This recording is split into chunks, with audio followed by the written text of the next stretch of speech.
Hello and welcome back again to English Today. This is DVD 4 of the beginner level, and in this DVD you will see 2 more episodes of our story, That's Life. And then in our special TV programs you'll see a business debate about work-life balance, followed by a discussion about speed dating.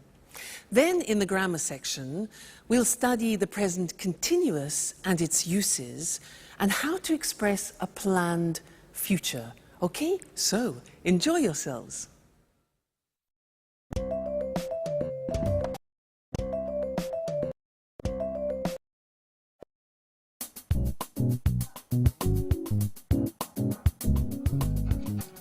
Wake up.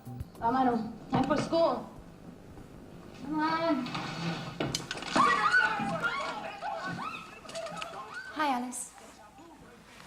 What are you doing? I'm just relaxing a bit, watching some TV. What's on? I'm watching the news. So, what's happening in the world? The usual. Politicians are trying to pretend they know what they are doing. Alice, you are such a skeptic. That's the way I am. What's that? It's a book I'm reading. What's it about? It's a story about a woman, a young woman, who can't stand her father. That sounds interesting. Yes, it's not that bad. Alice, what's wrong? Do you want to talk about it? No, I'm so tired now. I'm going to bed. Good night. Night.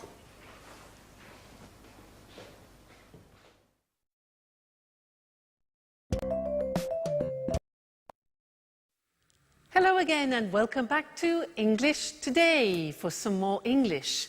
Now, in that last episode of That's Life, did you notice that Anne said, "What are you doing?" And Alice said, "Oh, I'm just relaxing. I'm just relaxing. I'm watching TV." Now, they were using the present continuous tense. And that is a tense that we use to describe something which is happening now at this very moment. Okay? Now, I want to practice that with you. So, you watch me and tell me what I'm doing. Okay? So, this. What am I doing? What am I doing? I'm reading. Exactly. I'm reading. Now, this. What am I doing?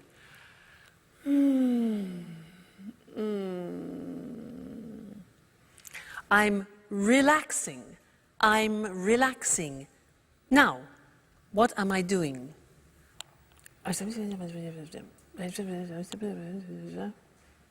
Yeah? I'm phoning or I'm calling. I'm phoning. Next, this.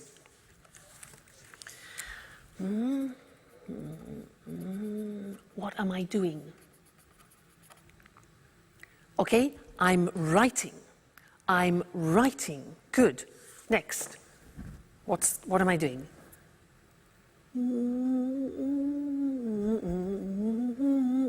What am I doing? I'm listening to music. Listening to music. Okay? This one. What am I doing? Like Anne, I'm cleaning the table. Cleaning the table. Now you, what are you doing at the moment? Well, you're listening to me and you're watching television, for example, and you're learning English. Okay? Now, my boyfriend, remember my boyfriend? What's he doing? Well, at this time, he's sleeping because it's in the morning. He's sleeping. What about my dog, Suki? She's probably sleeping too. She's sleeping all the time. So she's sleeping too. I'm the only person who's not sleeping. We. What are we doing? Well, I'm asking you questions and you're thinking of answers to my questions. Okay? So that's the form. The form isn't difficult. Let's go to the screen and see it. See how we make up the present continuous. Now, in the positive sentence, we use the verb to be. So, I am, you are, he is, she is, it is, we are, you are, they are. And then we take the verb and we add ing to the verb. So, it becomes, in the positive form, I'm reading. Now notice, I am is contracted as always. And we say, I'm reading. You're learning. Contraction, you are. You're learning. He's relaxing. She's working. It's raining. We're listening. You're talking. And they're eating. Okay, so the verb to be contracted, then the infinitive of the verb plus ing. Not too difficult. So, look at the question form. Now, the question form is easy. What we do is we change the position of the subject and the verb to be. So, it becomes, where am I working this month? Where are you staying? What is he reading this week? What is she doing now? What is it eating, like the dog? Who are we playing? Who are you visiting? And who are they working with? All right? And then the negative. Remember the negative of the verb to be? We need it here. So we say, I am not becomes I'm not working. You are not becomes you aren't. Remember contraction. You aren't sleeping. He isn't concentrating. She isn't cooking. It isn't snowing. We aren't going out. You aren't watching TV, and they aren't studying. So this is the present continuous tense that we use to describe an action happening now, at the moment. A very important tense, and we will definitely come back and look at more of that. All right? Good. Thank you, and I'll see you again soon. Bye.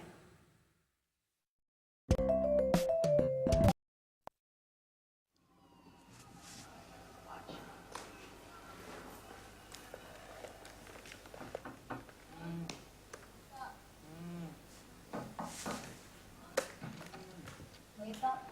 Come on, time for school. Come on. What are you doing? I'm connecting to the internet because I need to send an email. Who are you sending an email to? To my boss in America.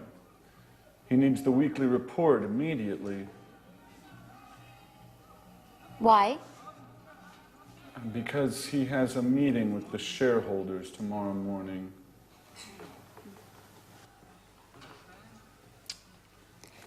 What's happening with the laptop? The internet connection isn't working very well.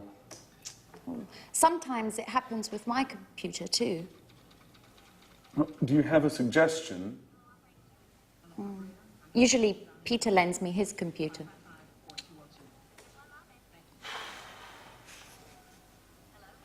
Is Peter at home? No, I think there's only Sharon. Okay. I'm going anyway.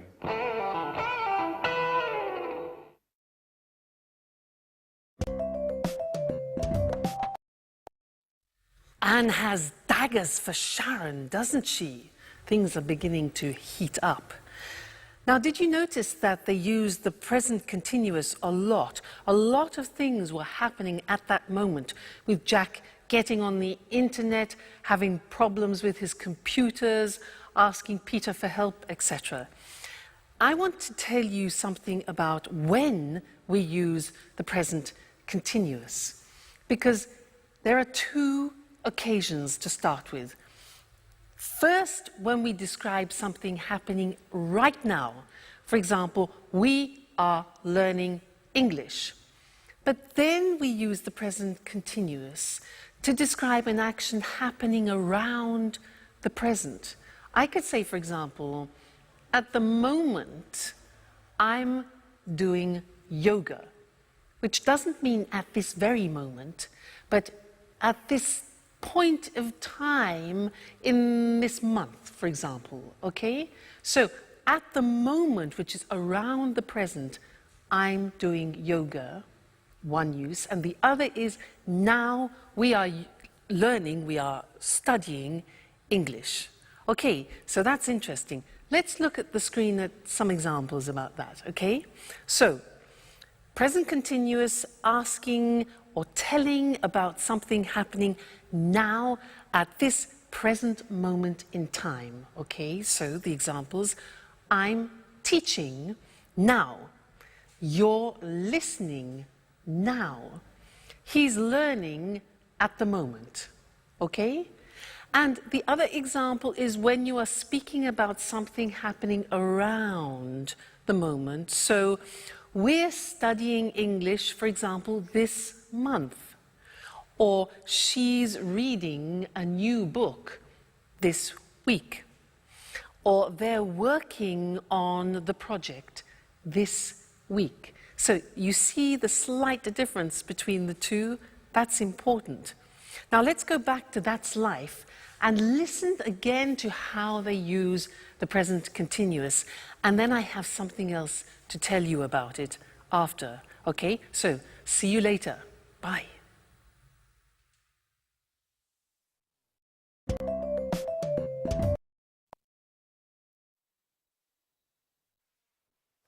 Yes, I am listening to you. Yes, I'm listening. Who is she talking to? I don't know. I guess it's her father. Just a moment. What do you want? Nothing. It's 4 o'clock in the morning. Is everything all right, Alice? It's none of your business. Excuse us. Sorry to interrupt. Listen, I know it's late. I'm sorry. But I'm talking to my father. He's in Boston now. It's 9 o'clock there. What? What do you want? I'm not tired anymore. Neither am I. What about eating something? I don't know. I'm not really hungry. I'm going on the internet to chat with a friend in Italy.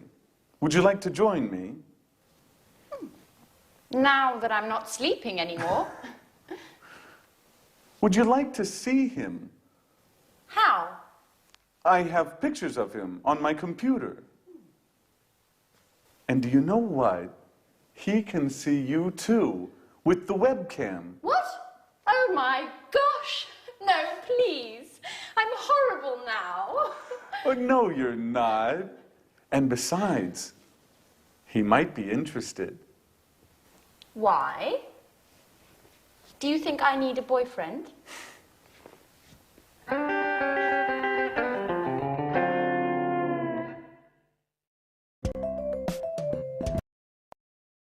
I think we know what Anne needs, don't we? Now, I have one more thing to do with you related to the present continuous, and that's the spelling of the present continuous. And to do that, let's go to the screen because it's easier to see things written. The present continuous, for example, I am talking. Now, to form talking, what we usually do is we take the verb, like talk, and we just add ing. For the majority of verbs, we do that. Look at the examples. Talk, talking. Work, add ing, working. Start, starting. Now, as ever, there are exceptions in the English language. What are they? Well, all verbs that end with the letter E are exceptions. Look what happens. Have, for example, ends with E. You eliminate the E and you add ing. So have becomes having without the E, okay? Other examples are live, living, dance, dancing, make, making, okay? So all verbs which end in E, you eliminate the E and add ing. Then another group which is important is a group where the verbs end with a consonant, vowel, consonant. What does that mean? Well, give me example of, let's have the example of stop. Now, stop is S-T-O-P, so the end of the verb is T-O-P. Okay, so it's consonant, vowel, consonant. Yeah. So with these verbs, we double the last consonant, and it becomes stop, stopping. Now notice that in English pronunciation, when there is a double consonant, we don't hear it in the pronunciation. So, for example, we don't say stopping or swimming, okay? Not like other languages. So, the pronunciation stays the same, but we double the consonant. Examples are stop, stopping, plot, plotting, swim, swimming, get, getting. All right, so those are the different ways of spelling the present continuous tense verbs. Great. Well, now you are experts about the present continuous, so keep practicing it. And I really look forward to seeing you in the next lesson. Bye.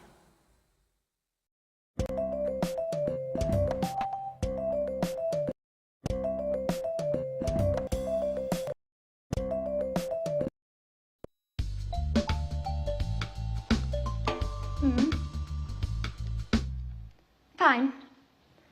I'm looking forward to seeing you. Bye-bye. Oh my God. Okay, guys. Don't panic. What? We have to be strong and try to keep calm. What are you talking about? She's coming. Tomorrow morning. Who, for God's sake? Aunt Mary, the owner of the flat. So what? Your auntie. What's so terrible about her? Let me explain. Imagine me in 50 years.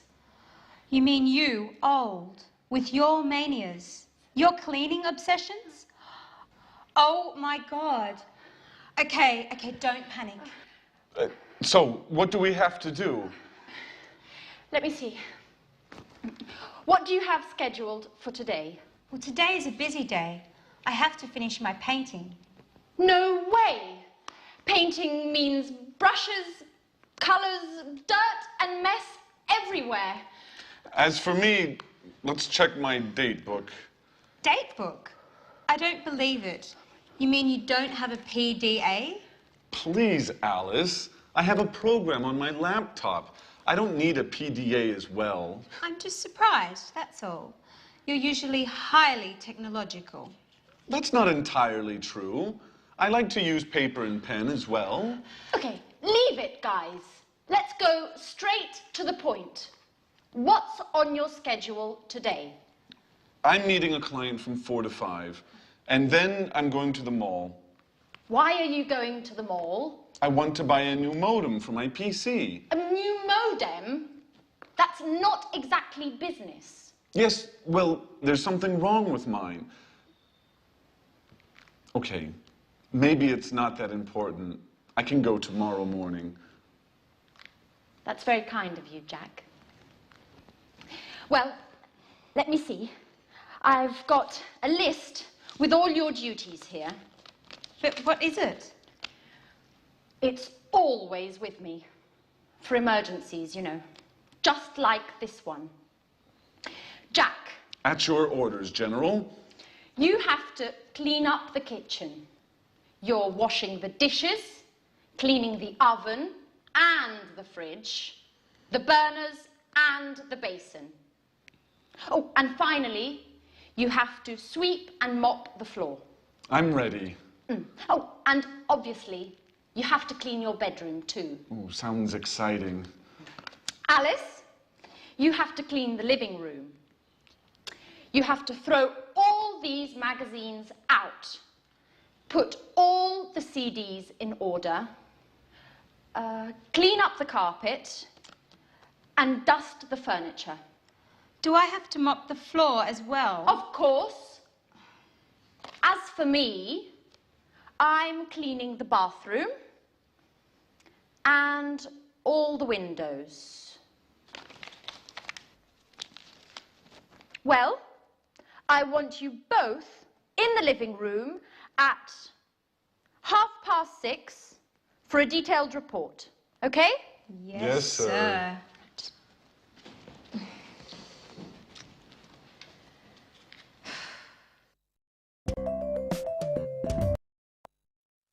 Hello again and welcome back to English Today, your live television program about the English language. Now, Anne is really panicking in That's Life, isn't she? Did you notice how they were using the present continuous, but referring to the future? That's interesting, isn't it? We haven't learned that yet. Present continuous for the future. Well, in fact, we use the present continuous when we're talking about future plans. And in That's Life, in that episode, we heard Anne say, she's coming tomorrow. She's coming tomorrow. That's her aunt. Now that's a plan. It's a plan. Anne then says to Jack, what's on your schedule today? What's on your schedule? And Jack says, I'm meeting a client from 4 to 5, and then I'm going to the mall. Now, those are both plans. So, let's look at how we can use the present continuous also for plans. We often use it when we describe what we have in our week, what we've arranged for our week. So, in our diary, not agenda, remember, diary. So, let me tell you, next week, well, next week on Monday, I'm going to the dentist. I'm going to the dentist. That is not very nice. Number 2, let's look, Tuesday. Tuesday, I'm staying at home. Okay, I'm staying at home. That's okay. Wednesday, Wednesday, I'm having dinner with friends. That's really nice. That's pleasant. Thursday, on Thursday, I'm teaching some Chinese students. That'll be different. Interesting. On Friday, I'm listening to my boyfriend. He's playing in a concert, so that'll be great. And then on Saturday and Sunday, I'm going to the coast to spend a relaxing weekend. That's not a bad week. You? What about you? What are you doing? You notice when I ask you the question, I use the present continuous because I want to know your plans. What are you doing? And also, my boyfriend, I could say, what is he doing? What's my boyfriend doing this Saturday? Well, unfortunately, he's playing in a jazz festival in Berlin, and I can't go. So, never mind. All right, so let's look at the summary now of the present continuous on the screen, because it's very interesting, all the different uses. So, we said we use the present continuous to express actions happening now, at the moment, okay? Remember that? She's doing her homework now. They're playing basketball at the moment, All right, so that's now. Then we said we use the present continuous to describe actions around this moment in time.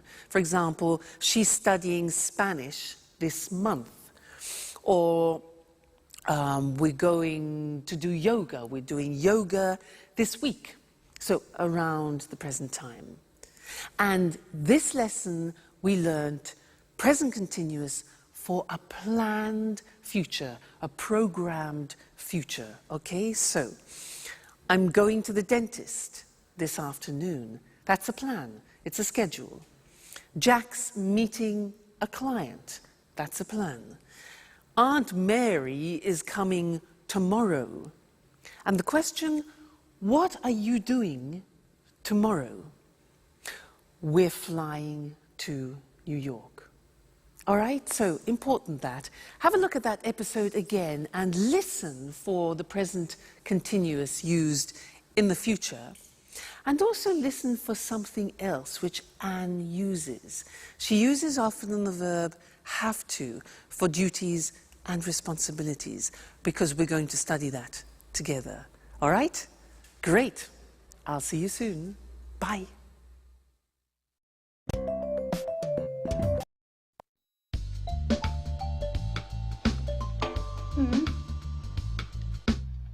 Fine. I'm looking forward to seeing you. Bye-bye. Oh my God. Okay, guys. Don't panic. What? We have to be strong and try to keep calm. What are you talking about? She's coming. Tomorrow morning. Who, for God's sake? Aunt Mary, the owner of the flat. So what? Your auntie. What's so terrible about her? Let me explain. Imagine me in 50 years. You mean you, old, with your manias, your cleaning obsessions?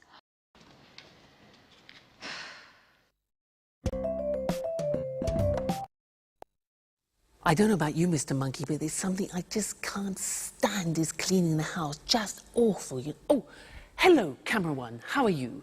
I was just talking to Mr. Monkey about what they're doing in That's Life, cleaning the house. Can't stand it.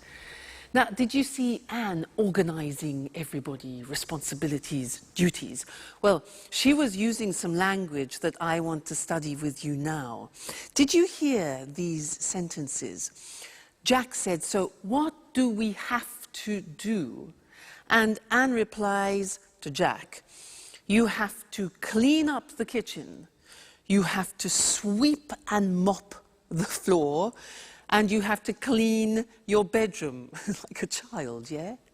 And to Alice, she says she has to clean the living room, she has to throw all the magazines out, and she has to put the CDs in order, like organize them. And this is the use of the verb have to plus the infinitive, talking about duties and responsibilities. So let's look at other situations using have to. For example, I have a very important responsibility in my life, and you know who that is? Yeah, Suki. You know, it's a great responsibility if you have a dog. Let me tell you about it. For example, I have to take her for a walk at least twice a day. I have to feed her, give her food. What else?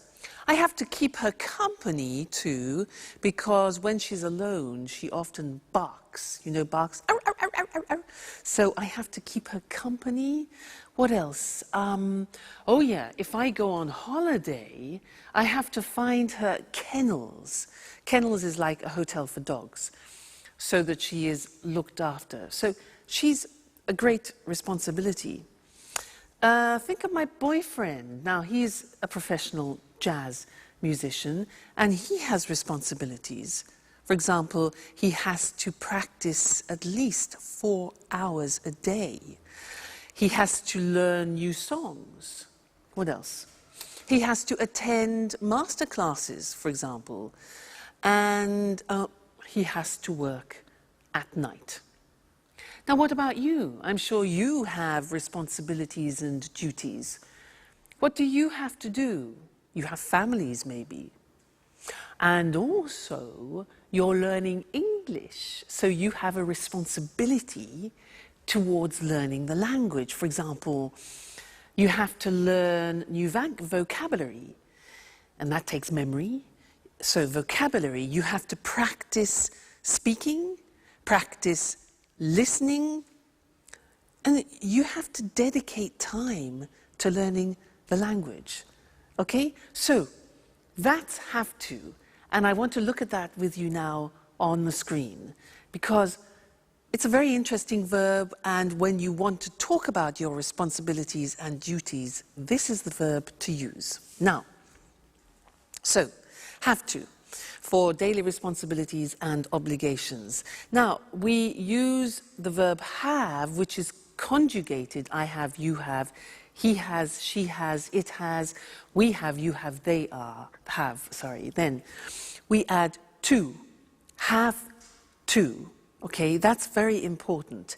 Then we add the infinitive. So, an example, I have to use a computer at work. Now, did you hear my pronunciation? I have to. Notice I don't say V, I say F. Have. It becomes have to. Have to becomes in pronunciation have to. Okay? So, I have to use a computer at work.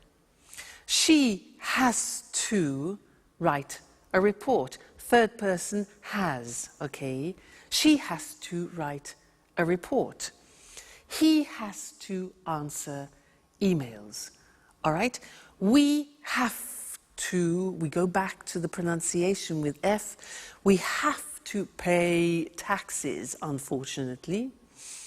They have to go to meetings, which is sometimes boring. Have to, okay? Duties, responsibilities. Good. Now, the examples of questions are, do you have to speak English? We use the auxiliary do, very important. It's like the verb have. So, do you have to speak English? How often do you have to travel, for example? What language does she have to learn? And where do we have to go? So remember, use the auxiliary do and does. So that's have to when we're speaking about obligations and responsibilities, and we have a lot of them in life, so it's an important verb. Great. Let's go back and see how the cleaning is going. Terrible, Mr. Monkey cleaning. See you soon. Bye.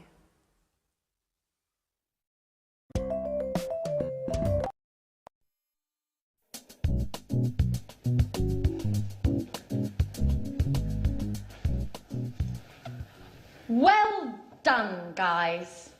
I'm proud of you. Neat and clean. Rather stressful, I know, but at last the flat is perfectly clean. Yes, but now it's us that needs to be clean. Oh, excuse me. Hello? Aunt Mary?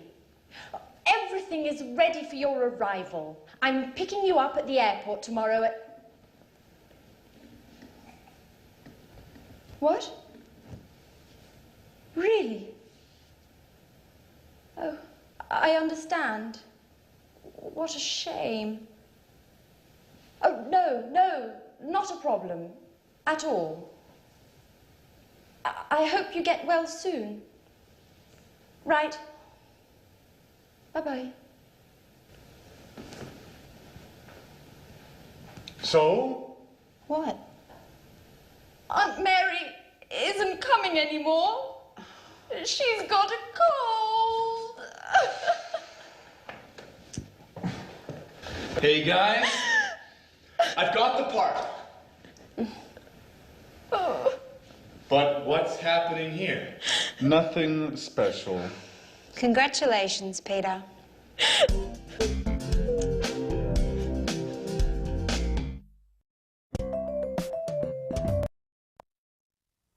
Hello and welcome back to English Today, the only live TV program where you can learn the English language.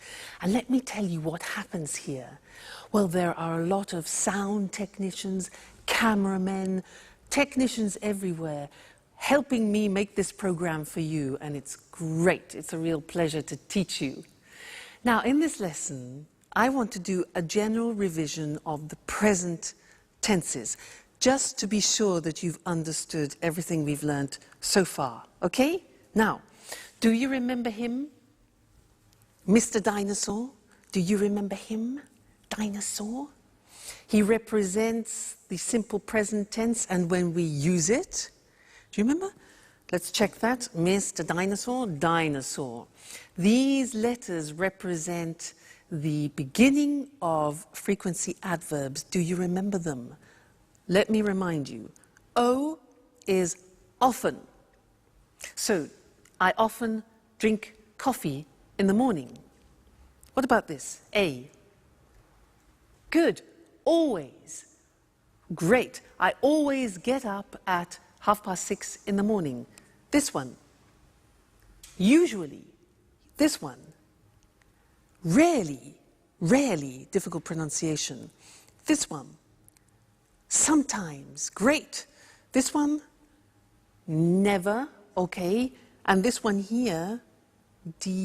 Every day. So remember, dinosaur, this is when we use the simple present for habitual actions, actions that repeat themselves with the frequency adverbs. Now, do you remember also him? Mr. Snake. He is to remind you about third person. I like, you like, he likes, she likes, it likes. Often we forget to put the S on the third person. He's here to remind you. And also the auxiliaries, does. Negative, doesn't. Okay, so Mr. Dinosaur, Mr. Snake, simple present. Great. Then we learned the present continuous. That, for example, I am learning. We learned that the present continuous has 3 uses. Do you remember? Here they are. Now, something happening now, we're learning English now. Then, at the moment, something happening around the present. At the moment, I'm learning yoga, for example. And then, for a future plan. Tomorrow, I'm going to Paris. So, the 3 uses of the present continuous. All right? Great. Let's go to the screen and check those once more. So, we said, simple present is when we talk about activities or routines which take place on a regular basis. Mr. Dinosaur, Mr. Snakes. Examples, he goes to work every day, Mr. Snake. She gets up at 7 o'clock. And the question, where do you live? So auxiliaries do, does, doesn't, don't, okay? Great. Then the present continuous, we use it for something happening now, at the moment, and in the future. So the examples are, I'm reading An Italian Affair this month, for example. They're cooking dinner now, and she's meeting with Jack tomorrow. Okay? So you really are truly experts about the present tense now. So keep practicing that, keep using it, and then it'll really go into your heads. And I look forward to seeing you and to teaching you some more things about the English language very soon. So take care. Bye.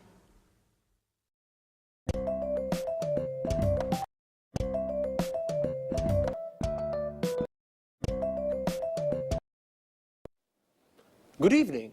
and welcome to another edition of Let's Talk.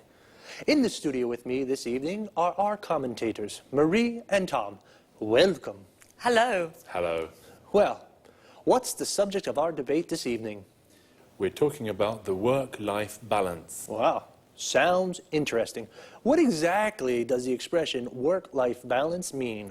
Well, work-life balance is about enjoying a good quality of life without working too much. Yes, it's important for people to have some control over when, where, and how much they work. In other words, we are talking about the importance of not working too much. Exactly, Eric.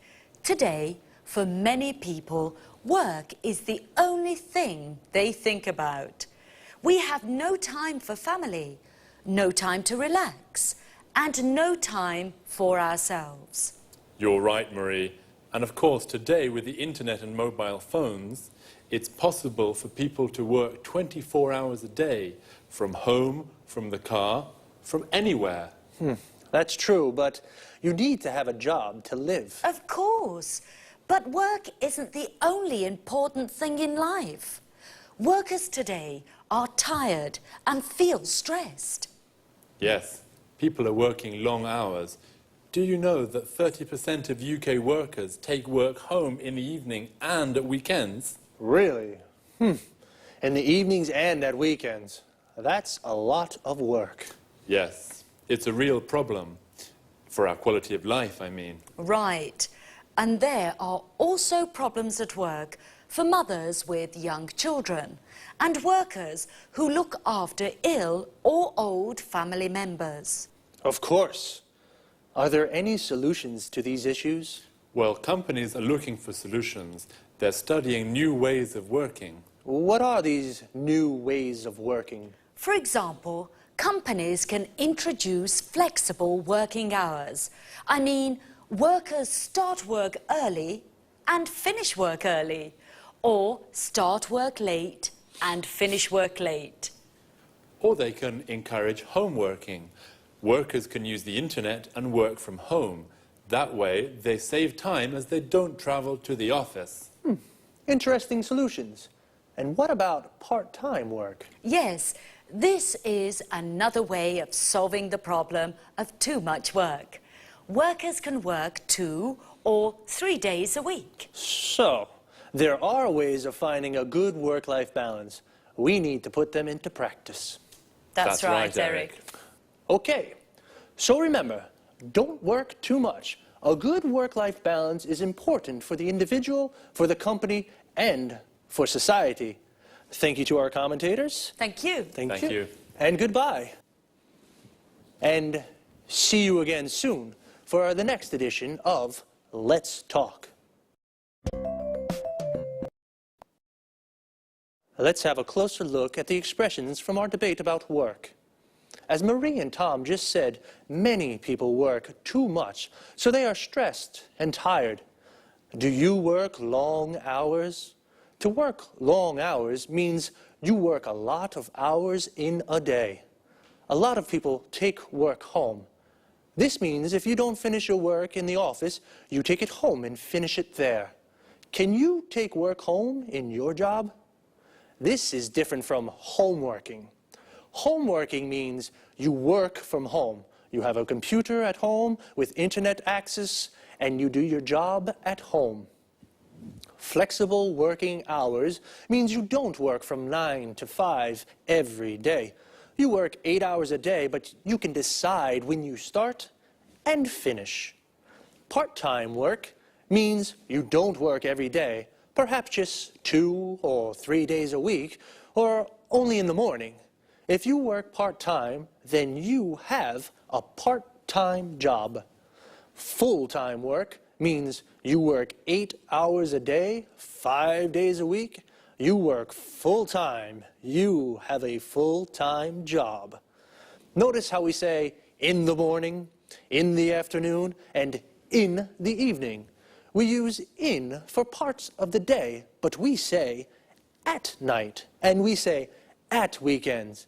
In American English, you can also say on weekends. Let's take a quick look before we finish at some vocabulary. A mobile phone is the phone you can take everywhere with you. In American English, it's called a cell phone, and in British English, it is a mobile phone. A company is a business or organization where people work, and a worker is someone who works in an office or factory. Notice, this work comes from the verb work plus er. In English, it is common to add er to a verb to form the name of the person who does it. For example, teach plus er equals teacher. Sing plus er equals singer. And play plus er equals player. Like football player. That's all there's time for now. I'll see you next time. Bye-bye.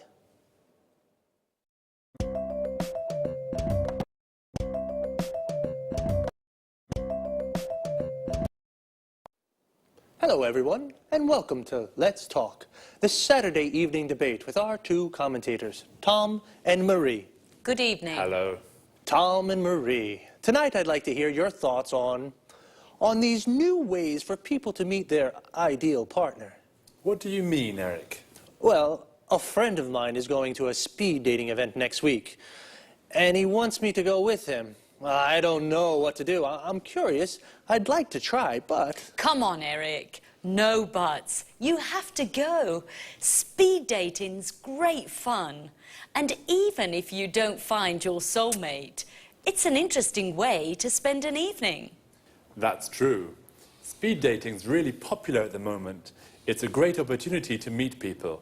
Sometimes very interesting people. Yes, and sometimes you can fall in love. I know a guy who married a girl he met speed dating. This speed dating sounds interesting.